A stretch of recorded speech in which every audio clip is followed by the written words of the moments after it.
Je vous invite à prendre avec moi Daniel, chapitre 4. Nous reprenons ce matin, notre série « Vivre à compte courant » qui est basée justement sur le livre de Daniel, la vie de Daniel. Et nous voulons explorer ce matin un témoignage vraiment unique dans les annales des Écritures, parce que ce témoignage vient non pas d'un témoin de l'Éternel, un serviteur de l'Éternel, mais d'un roi païen. Et nous allons lire ensemble les premiers versets de ce chapitre dans lequel le roi Nebuchadnezzar envoie un message à tous les peuples sous sa domination. Ainsi commence le chapitre 4 de Daniel.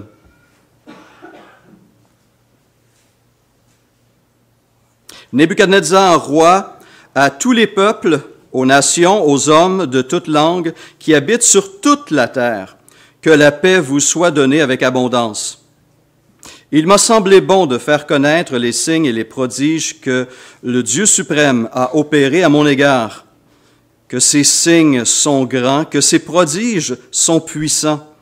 Son règne est un règne éternel et sa domination subsiste de génération en génération. Et voici ce témoignage. Moi, Nebuchadnezzar, je vivais tranquille dans ma maison et heureux dans mon palais. J'ai eu un songe qui m'a effrayé. Les pensées dont j'étais poursuivi sur ma couche et les visions de mon esprit me remplissaient d'épouvante. J'ordonnai qu'on fasse venir devant moi tous les sages de Babylone afin qu'ils me donnent l'explication du songe. Alors vinrent les magiciens, les astrologues, les chaldéens, les devins. Je leur dis le songe, et ils ne m'en donnèrent point l'explication. En dernier lieu, se présenta devant moi Daniel, nommé Beltchatsar, d'après le nom de mon Dieu, et qui a en lui l'esprit des dieux saints. Je lui dis le songe. Beltchatsar, chef des magiciens, qui a en toi, je le sais, l'esprit des dieux saints, et pour qui aucun secret n'est difficile, donne-moi l'explication des visions que j'ai eues en songe. Voici les visions de mon esprit pendant que j'étais sur ma couche. Je regardais, et voici, il y avait au milieu de la terre un arbre d'une grande hauteur. Cet arbre était devenu grand et fort. Sa cime s'élevait jusqu'aux cieux, et on le voyait des extrémités de la terre. Son feuillage était beau, et ses fruits abondants. Il portait de la nourriture pour tous. Les bêtes des champs s'abritaient sous son ombre et les oiseaux du ciel faisaient leur demeure parmi ses branches et tout être vivant tirait de lui sa nourriture. Dans les visions qui se présentaient à mon esprit pendant mon sommeil, je regardais et voici un de ceux qui veillent et qui sont saints descendit des cieux. Il cria avec force et parlant ainsi, « Abattez l'arbre et coupez ses branches, secouez le feuillage et dispersez les fruits, que les bêtes fuient de dessous et les oiseaux du milieu de ses branches. Mais laissez en terre le tronc où se trouvent les racines et liez-le avec des chaînes de fer et d'airain parmi l'herbe des champs. Qu'il soit trempé de la rosée du ciel et qu'il ait comme les bêtes l'herbe de la terre pour partage. Son cœur d'homme lui sera ôté et un cœur de bête lui sera donné. Et 7 temps passeront sur lui. Cette sentence est un décret de ceux qui veillent. Cette résolution est un ordre des saints, afin que les vivants sachent que le Très-Haut domine sur le règne des hommes, qu'il le donne à qui il lui plaît, et qu'il y élève le plus vil des hommes. Voilà le songe que j'ai eu, moi, le roi Nebuchadnezzar. Toi, Beltchatsar, donne-en l'explication, puisque tous les sages de mon royaume ne peuvent me la donner. Toi, tu le peux, car tu as en toi l'esprit des dieux saints. Et nous sautons au verset 24. Voici l'explication au roi, voici le décret du Très-Haut qui s'accomplira sur mon Seigneur le roi. On te chassera du milieu des hommes, tu auras ta demeure avec les bêtes des champs, et l'on te donnera, comme au bœuf, de l'herbe à manger. Tu seras trempé de la rosée du ciel, et 7 temps passeront sur toi, jusqu'à ce que tu saches que le Très-Haut domine sur le règne des hommes et qu'il le donne à qui il lui plaît. L'ordre de laisser le tronc où se trouvent les racines de l'arbre signifie que ton royaume te restera quand tu reconnaîtras que celui qui domine est dans les cieux. C'est pourquoi, ô roi, puisse mon conseil te plaire, mets un terme à tes péchés en pratiquant la justice et à tes iniquités en usant de compassion envers les malheureux, et ton bonheur pourra se prolonger. Prions. Seigneur Jésus, nous te remettons cette parole. Merci de nous parler ce matin, parce qu'il y a des leçons pour chacun d'entre nous, qu'elle puisse agir puissamment. Amen. Les gens aiment créer des listes, n'est-ce pas? On aime, entre autres, la liste des top 10, les 10 chansons les plus populaires, les 10 hommes d'affaires les plus riches, les 10 acteurs les plus admirés, les 10 professions les plus recherchées, etc. On aime faire ces listes. Savez-vous que Dieu aussi a des listes dans la Bible?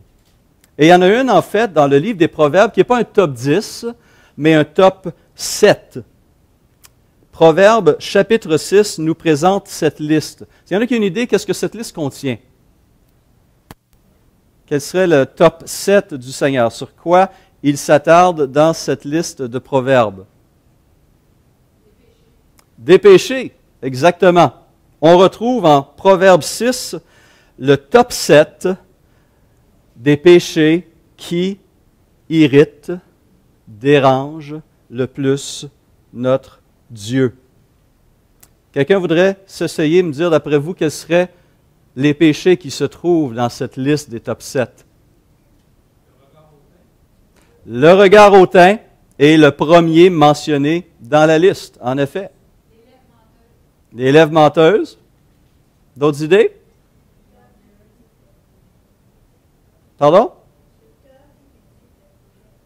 Oui. C'est bien, je vois qu'on connaît le top 7 de notre Seigneur. Voici comment la Bible en français courant traduit, Proverbe 6, 16 à 19. Il y a 6 choses que le Seigneur déteste et ne supporte absolument pas: le regard orgueilleux ou hautain, la bouche qui trompe, les mains qui font couler le sang innocent, l'esprit qui projette l'injustice, les pieds qui courent faire le mal, le faux témoin qui débite des mensonges. Mais il y en a aussi une 7e, l'homme qui sème la discorde entre frères. Quel péché revient en première position du top 7? L'orgueil, le regard orgueilleux ou hautain. Et ce péché, cette attitude, se retrouvait abondamment dans le cœur du roi Nebuchadnezzar. Il s'en était rendu coupable, ainsi que plusieurs autres des 7 péchés mentionnés dans cette liste. Par ailleurs, il faut reconnaître que lorsqu'on parle de Nebuchadnezzar, on ne parle pas de n'importe qui. C'était un grand roi. Il était à la tête de l'empire le plus puissant de son époque. Il dirigeait une armée devant laquelle aucune autre nation ne pouvait résister. Sa gloire, la gloire de son règne, dépassait même celle de Salomon. Il possédait de grandes richesses. C'était un homme aussi qui était cultivé. Si on pouvait voir aujourd'hui la ville de Babylone telle qu'elle l'était, elle était d'une splendeur à couper le souffle. Il avait investi dans les arts, dans des constructions. Sa muraille était unique dans le Moyen-Orient ancien. Et il avait laissé sa marque sur toutes ces choses. En fait, il l'avait fait littéralement.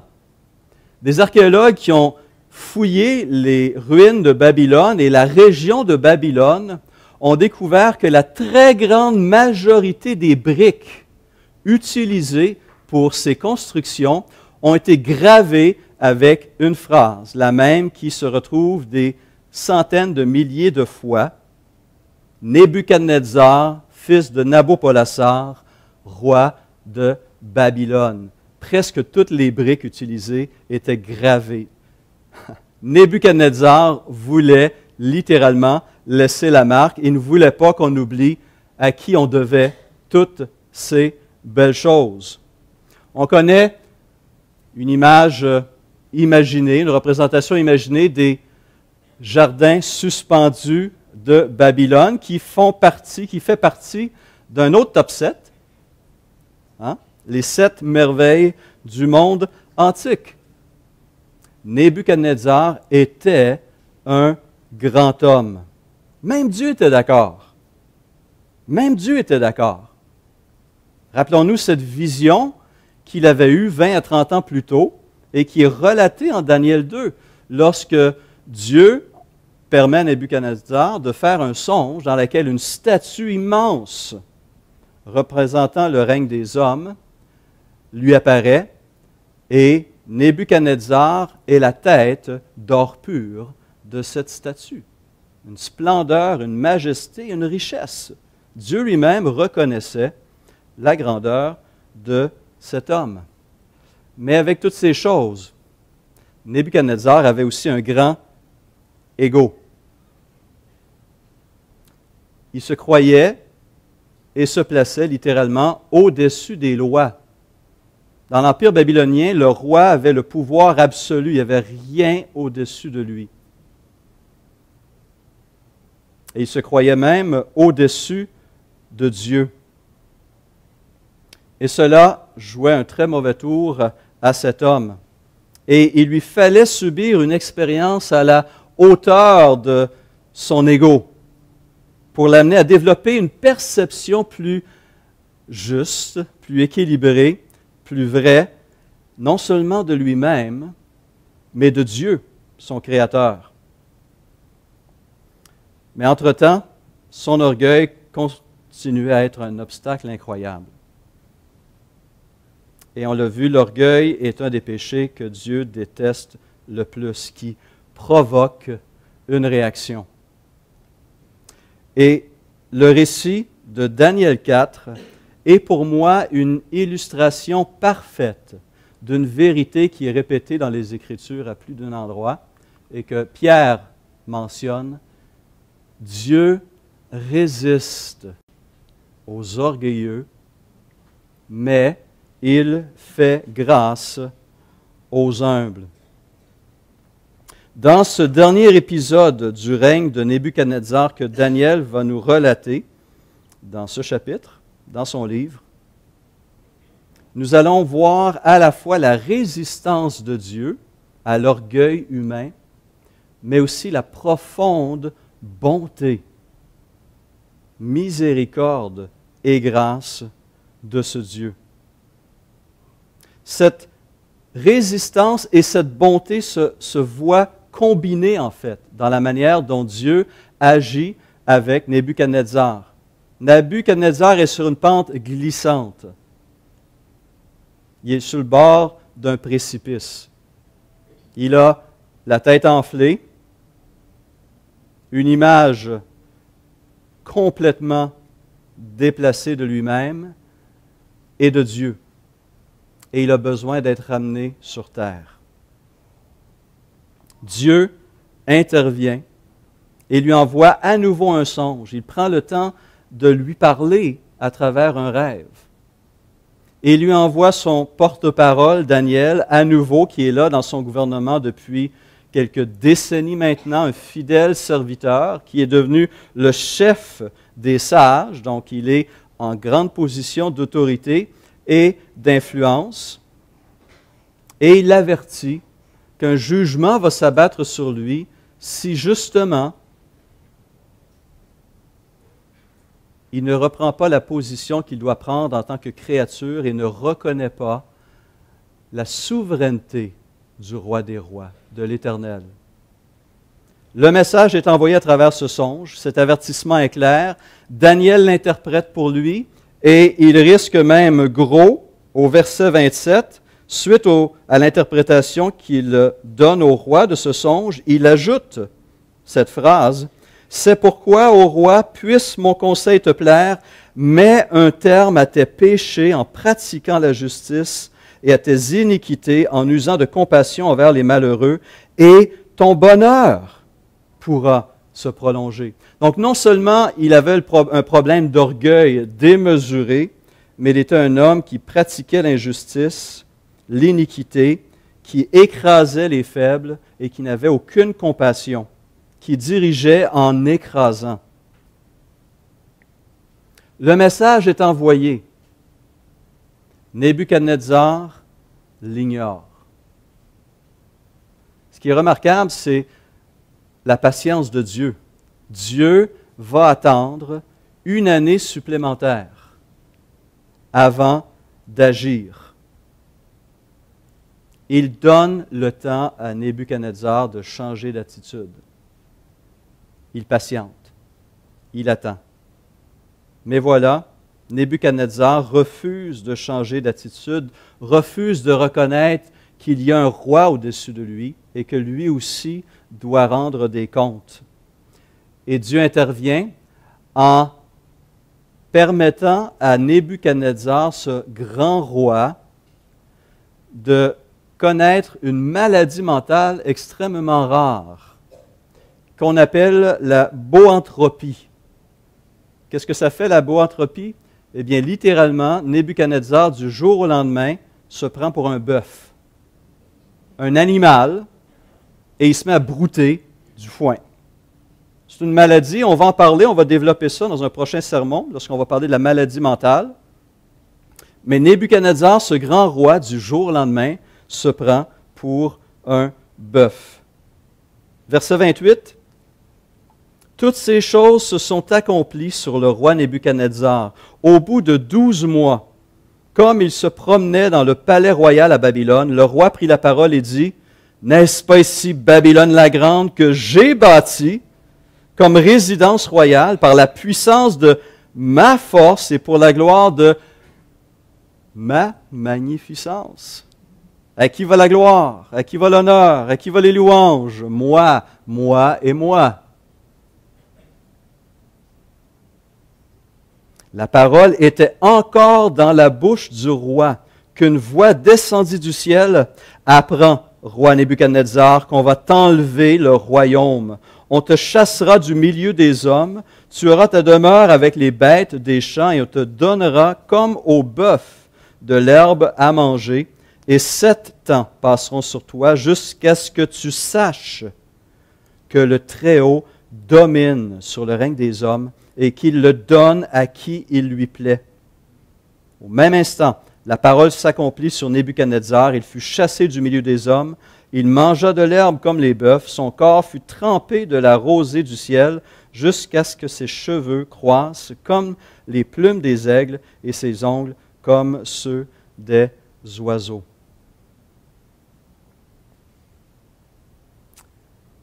Un jugement qui peut nous paraître sévère. Dieu permet une maladie mentale à toucher le roi. Mais notons cette réalité renversante. Ce jugement est aussi bénédiction. Parce que c'est par ce jugement que Nebuchadnezzar, ça va lui prendre du temps. Têtu comme une mule. Ça va lui prendre 7 ans avant de finalement reconnaître qu'il y a un Dieu au-dessus de lui, qu'il y a un maître au-dessus de lui et qui doit lui rendre des comptes. Mais ce jugement est ce qui va conduire Nebuchadnezzar à reconnaître ces choses, finalement, au bout de 7 ans, et permettre à Dieu de manifester sa bonté. Dieu résiste aux orgueilleux, mais il fait grâce. Il manifeste sa grâce aux humbles. Et il va le restaurer, le rétablir dans ses fonctions. Pourquoi Dieu est-il si dur envers les orgueilleux? Bien, regardons un peu une définition de l'orgueil. Selon Petit Robert, c'est une opinion très avantageuse, le plus souvent exagérée que quelqu'un a de sa valeur personnelle aux dépens de la considération due à autrui. Et on a l'expression être gonflé d'orgueil, être arrogant, suffisant, vain.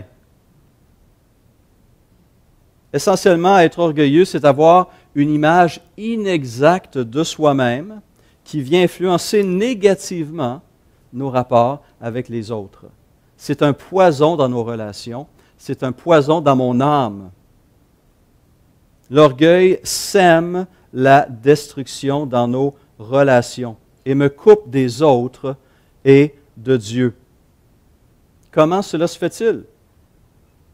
Mais comment se sent-on naturellement quand quelqu'un vous dit « hey, moi, je suis le meilleur, je suis l'homme le plus ci ou le plus ça, j'ai la plus belle ci, j'ai la plus belle ça, tout le monde m'aime, et puis je suis plus éduqué que toi, je suis plus riche que toi. » Ça fait plaisir d'entendre des choses comme ça. Hein? On aime ça, hein? On en veut d'autres. Hein? Ben oui. Hein? Pas vraiment. Hein? Une personne qui s'élève elle-même se met en contraste avec les autres. Et naturellement, il y a un mouvement de recul, de dédain, de dégoût chez les gens. Ce n'est pas un comportement sain, juste ou équilibré. C.S. Lewis parle de l'orgueil comme étant le grand péché. Voici ce qu'il écrit sur ce grand péché de l'orgueil dans les fondements du christianisme. Il existe un vice qu'aucun homme ne peut se vanter de ne pas avoir. Donc, hein, c'est pour chacun d'entre nous, ça. Il existe un vice qu'aucun homme ne peut se vanter de ne pas avoir, que tout homme déteste lorsqu'il le voit chez son prochain, mais qu'il ne constate quasiment jamais chez lui.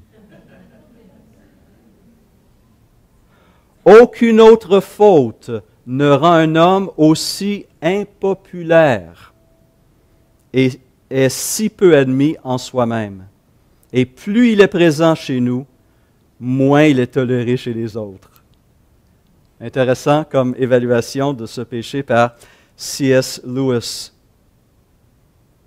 L'autopromotion, l'élévation de soi est un péché qui nous rend impopulaires, parce qu'en s'élevant, on rabaisse. Proverbe 11.2 le dit ainsi, « Quand vient l'orgueil, vient aussi le mépris. » On se croit meilleur que les autres, on se croit supérieur aux autres. On s'attribue une gloire qui, parfois, peut être réelle, mais lorsqu'on prend le temps d'y réfléchir, en demeure plutôt période très brève, cette gloire. Elle ne dure pas. Le temps vient rapidement dégonfler l'orgueil des hommes et leur ramène les pieds sur terre. Il y en a qui connaissent le poète anglais Percy Bysshe Shelley, un auteur du 19e siècle, un poète anglais du 19e siècle, qui a publié en 1818 un poème intitulé Ozymandias, qui est un autre nom pour le roi Ramsès, le pharaon Ramsès II, qui est possiblement le roi de l'Exode, mais on n'est pas certain.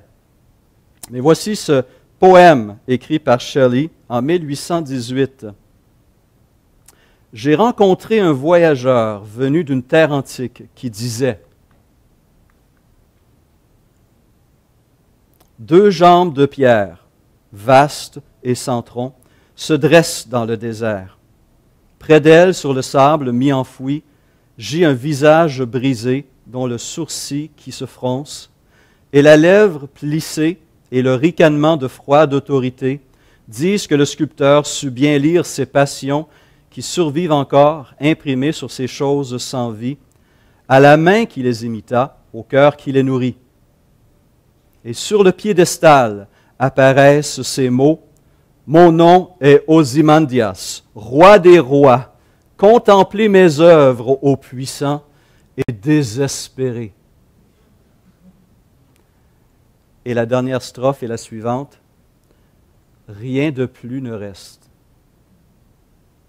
Autour de la ruine de ce colossal débris, sans bornes et nus, les sables solitaires et unis s'étendent au loin. Cet homme qui, à un moment donné, faisait l'éloge de sa grandeur, de sa puissance, de son règne, tout ce qui reste autour de lui est un tas de sable. Le temps a vite fait de rabaisser les hommes les plus orgueilleux. Mais il y a une autre chose aussi qui est un impact beaucoup plus grand, c'est la mort. La mort qui est le grand égalisateur. Et les rois de Babylone ont été soulignés de cette manière par le prophète Ésaïe au chapitre 14. Tu prononceras ce chant sur le roi de Babylone et tu diras, « Et quoi? Le tyran n'est plus? L'oppression a cessé? L'Éternel a brisé le bâton des méchants, la verge des dominateurs, celui qui, dans sa fureur, frappait les peuples par des coups sans relâche, celui qui, dans sa colère, subjuguait les nations, est poursuivi sans ménagement. Le séjour des morts s'émeut jusque dans ses profondeurs pour t'accueillir à ton arrivée. Il réveille devant toi les ombres, tous les grands de la terre. Il fait lever de leur trône tous les rois des nations. Tous prennent la parole pour te dire, « Toi aussi, tu es sans force comme nous. Tu es devenu semblable à nous. » Il l'était toujours. Il l'avait oublié. Ta magnificence est descendue dans le séjour des morts avec le son de tes luttes. Sous toi est une couche de verre, et les vers sont ta couverture. Te voilà tombé du ciel, astre brillant, fils de l'aurore. Tu es abattu à terre, toi le vainqueur des nations. Tu disais en ton cœur, je monterai jusqu'au ciel, j'élèverai mon trône au-dessus des étoiles de Dieu. Je m'assirai sur la montagne de l'assemblée, à l'extrémité du septentrion. Je monterai sur le sommet des nues. Je serai semblable au Très-Haut. Quel orgueil! Mais tu as été précipité dans le séjour des morts, dans les profondeurs de la fosse. Ceux qui te voient fixent sur toi leur regard. Ils te considèrent attentivement. Est-ce là cet homme qui faisait trembler la terre, qui ébranlait les royaumes, qui réduisait le monde en désert, qui ravageait les villes et ne relâchait point ses prisonniers? Eh oui, la mort est un grand égalisateur. Dieu résiste aux orgueilleux parce qu'ils se prennent pour Dieu d'une manière ou d'une autre et ils veulent se mettre plus haut que Dieu. Ils se coupent de Dieu et manifestent une attitude profondément ingrate. C'est une des choses qui ressort d'un esprit orgueilleux, c'est cette ingratitude. L'ingrat, l'orgueilleux, oublie qu'il ne s'est pas créé lui-même. Oublie que ce qu'il est devenu en bien ne vient pas seulement de lui, mais vient de parents, de professeurs, d'amis, de connaissances qui les ont portés, éduqués, encouragés, soutenus, aidés. Mais ultimement, grâce à Dieu aussi, qui leur a donné la vie et qui soutient encore cette vie, même dans leur rébellion, même dans leur ignorance. Ce qu'ils sont en bien est un don de Dieu. Et qu'on n'a aucun contrôle sur le moment de notre naissance, sur le lieu de notre naissance, sur la famille qu'on va avoir, sur les gènes qu'on va porter, sur notre quotient intellectuel. On reçoit plein de choses de l'extérieur. Et Alfred Kuhn va émettre le même jugement en rapport avec Nebuchadnezzar. Il écrit « Le fond du problème, c'est qu'il ne se reconnaît aucune dette envers son Créateur dont il prétend prendre la place. » Et Kuhn cite le verset 30, « Par la puissance de ma force et pour l'honneur de ma gloire. » L'orgueilleux n'est pas capable d'exprimer sa reconnaissance. Il n'est pas capable de dire merci, parce qu'en disant merci, il reconnaît qu'il a une dette envers d'autres. Les chrétiens ne sont pas à l'abri de cette attitude de ce péché qui pue au nez de Dieu et qui pue au nez des autres aussi. Paul devait écrire aux Corinthiens, les chrétiens de Corinthe, parce qu'il manifestait une attitude orgueilleuse. Dieu les avait abondamment bénis en dons spirituels. Et ils étaient fiers de manifester leurs dons spirituels dans toute sa beauté, sa diversité. Et Paul est obligé de prendre la plume, et 1 Corinthiens 4, 7 dit « Qui te confère une distinction? Qu'as-tu qui ne t'ait été donné? Et puisqu'on t'a tout donné, pourquoi t'en vanter comme si tu ne l'avais pas reçu? » Même les chrétiens de Corinthe, dans l'abondance des dons reçus par Dieu, manifestaient de l'orgueil. Et ce qui est évident, c'est que les causes possibles d'orgueil sont nombreuses. Beauté physique, force physique, capacité intellectuelle, éducation formelle, travail, salaire, bien personnel, le ministère qu'on a dans l'Église, des enfants qui marchent dans la foi, notre générosité, et on peut en ajouter toutes sortes de bonnes choses. Mais comment est-ce que je réagis, comment je me positionne devant les autres et devant Dieu par rapport à ces choses? Dieu résiste, Dieu va résister aux orgueilleux. Et les avertissements sont nombreux dans la parole. Dès la sortie d'Égypte, Dieu rappelle aux Israélites, en fait, peu avant la rentrée dans la terre promise, en Deutéronome 8, il leur dit ceci: « Lorsque tu mangeras et te rassasieras, tu béniras l'Éternel ton Dieu. En mangeant, je pense à Dieu pour le bon pays qu'il t'a donné. Garde-toi d'oublier l'Éternel ton Dieu au point de ne pas observer ses commandements, ses ordonnances et ses lois que je te prescris aujourd'hui. Lorsque tu mangeras et te rassasieras dans les choses les plus simples, les plus élémentaires, les plus nécessaires, lorsque tu bâtiras et habiteras de belles maisons, lorsque tu verras multiplier ton gros et ton menu bétail, s'augmenter ton argent et ton or et s'accroître tout ce qui est à toi, prends garde que ton cœur ne s'enfle et que tu n'oublies l'Éternel ton Dieu qui t'a fait sortir du pays d'Égypte, de la maison de servitude. Garde-toi de dire en ton cœur, ma force et ma puissance, la puissance de ma main m'ont acquis ces choses. Souviens-toi de l'Éternel ton Dieu, car c'est lui qui te donnera de la force pour les acquérir.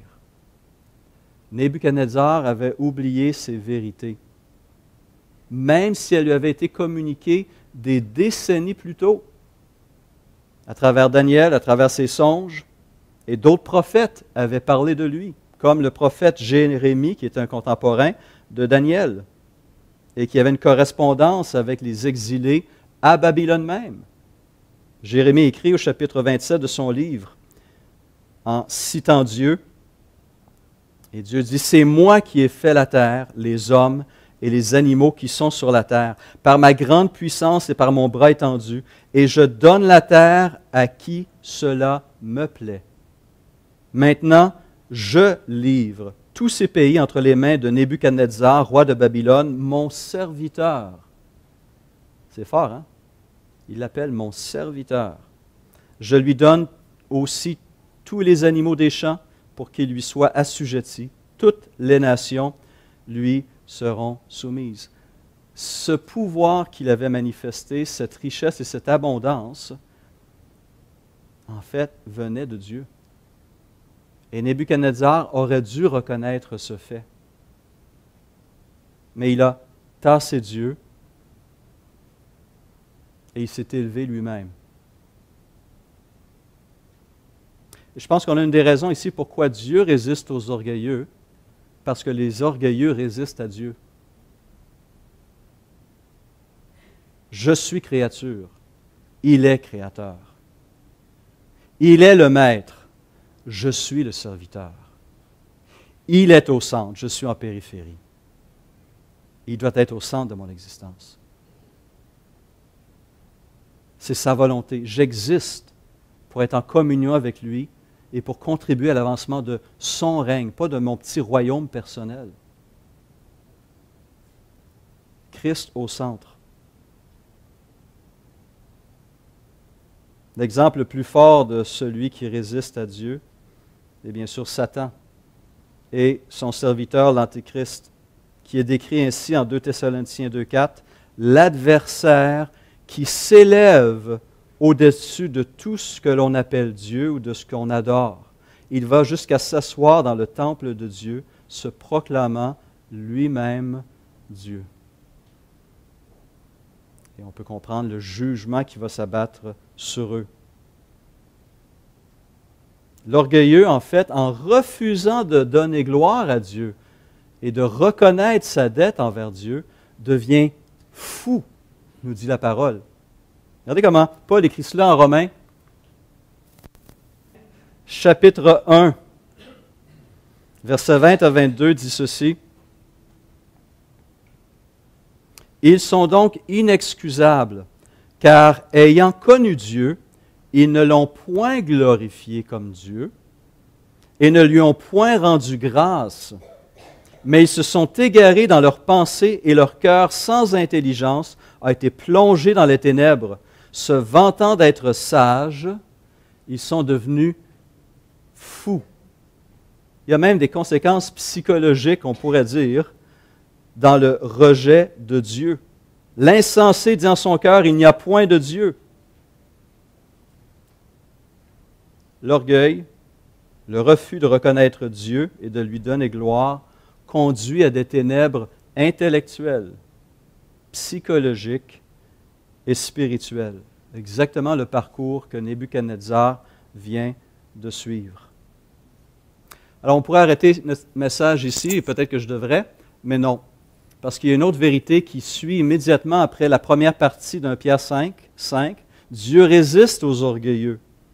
Alors, si on arrête là, tout ce qu'on a, c'est cette image, voilà, de Nebuchadnezzar, trempé par la rosée. Pendant 7 ans, les ongles lui poussent, les cheveux lui poussent. Il ne peut plus parler, il ne peut plus interagir, s'abaisser, abaisser un rang de bête, perdu toute sa dignité et tout son sens. Il mérite cela. Vous êtes d'accord? Il mérite cela. Et même pire encore, comme chacun d'entre nous, pécheurs.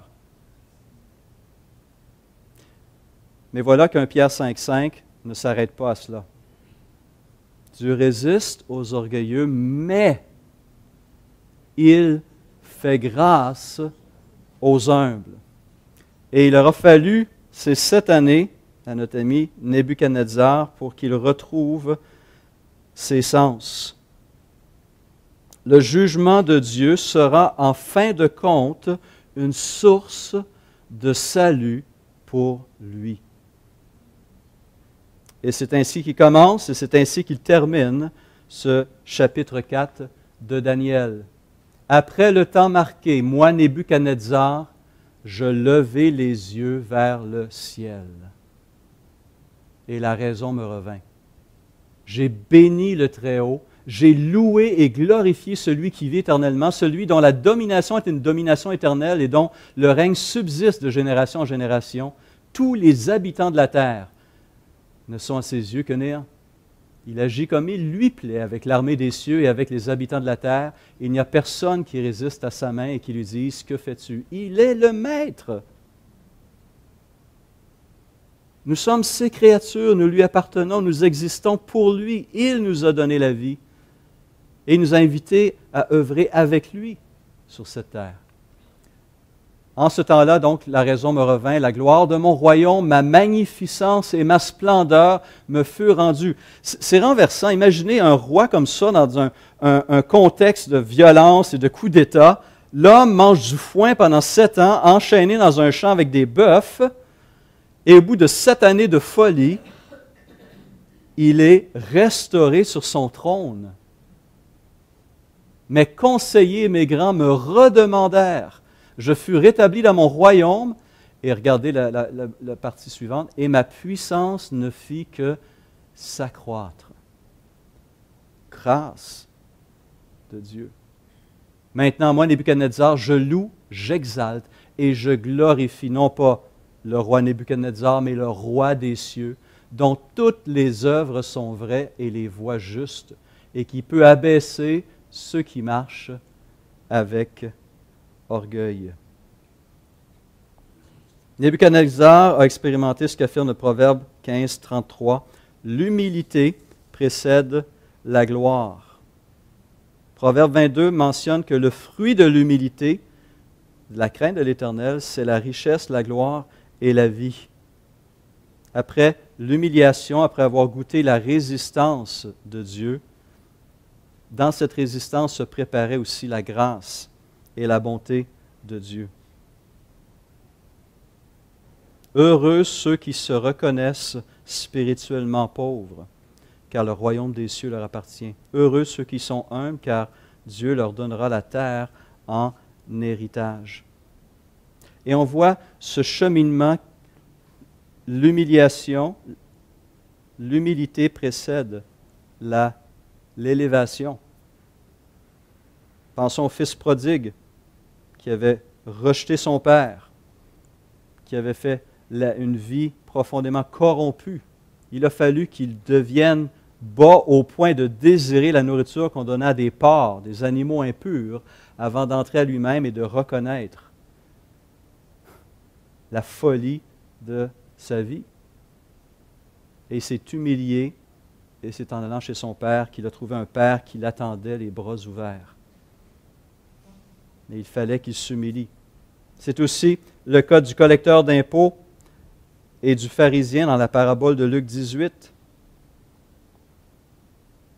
Jésus nous donne cette leçon. Il dit encore cette parabole en vue de certaines personnes se persuadant qu'elles étaient justes et ne faisant aucun cas des autres. Vous voyez?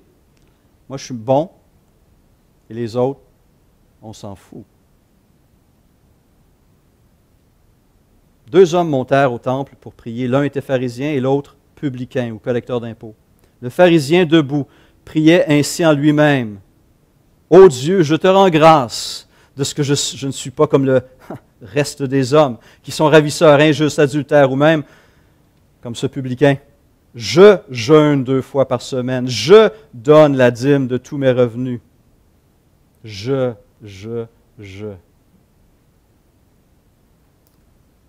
Le publicain, se tenant à distance, n'osait même pas lever les yeux au ciel, mais se frappait la poitrine en disant « Ô Dieu, sois apaisé envers moi, qui suis un pécheur. » Simplement ça.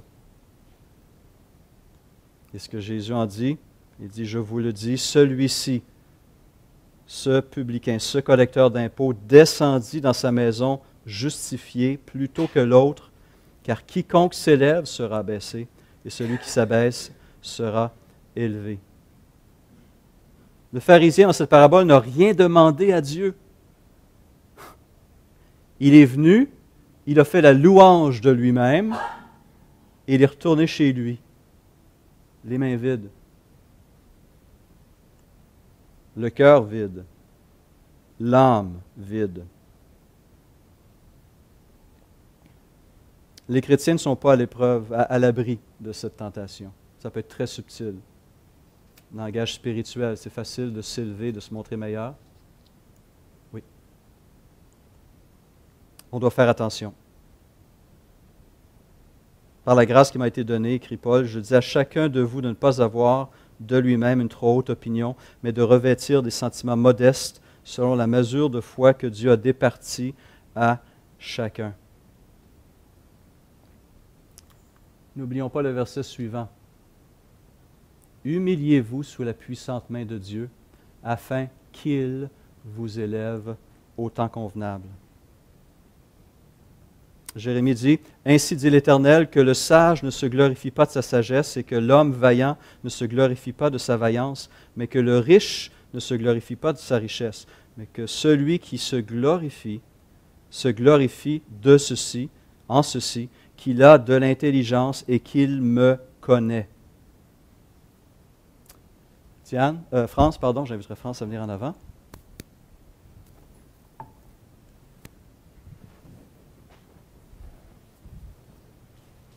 Je pensais intituler mon sermon à un moment donné « L'histoire de deux rois », parce que cette partie du service nous amène à fixer nos regards sur un autre roi, le Dieu Tout-Puissant, qui avait, lui, toute la gloire, les louanges des anges pendant des siècles et des siècles, l'amour et l'admiration du Père et du Saint-Esprit. La Trinité vivait cet amour parfait, cette louange parfaite l'un envers l'autre. N'avait besoin de rien. Mais ce Dieu bon a créé la vie et a voulu entrer en relation avec ses créatures, mais ces créatures l'ont rejeté. Et avec ce rejet est entré le péché, la mort, la séparation. On méritait le jugement de Dieu. Dieu aurait pu rester dans son ciel, entouré des anges, dans la louange et la gloire. Mais il ne pensait pas à sa gloire. Il pensait à ses créatures. Et il a fait quelque chose de renversant. Paul nous dit qu'existant en forme de Dieu, il n'a point regardé son égalité avec Dieu comme une proie arrachée, mais il s'est humilié lui-même en prenant une forme de serviteur, en devenant semblable aux hommes. Et il a paru comme un vrai homme, il s'est humilié lui-même, se rendant obéissant jusqu'à la mort, même jusqu'à la mort de la croix. Pourquoi a-t-il fait cela? Parce qu'il voulait restaurer ses créatures et leur donner une dignité, remettre en relation avec lui, leur faire du bien. Ce roi, au lieu de s'élever, s'est abaissé. Il est venu vers nous et c'est lui qui nous a pris, qui nous a élevés à nouveau. Cette table est la table des humbles. Elle s'adresse à ceux qui ont reconnu la pleine souveraineté, la pleine autorité de Jésus sur leur vie. Prenez-la avec joie et avec reconnaissance. Seigneur Jésus, merci pour ton sacrifice. Merci pour ton amour. Merci de t'être abaissé pour nous relever. Amen.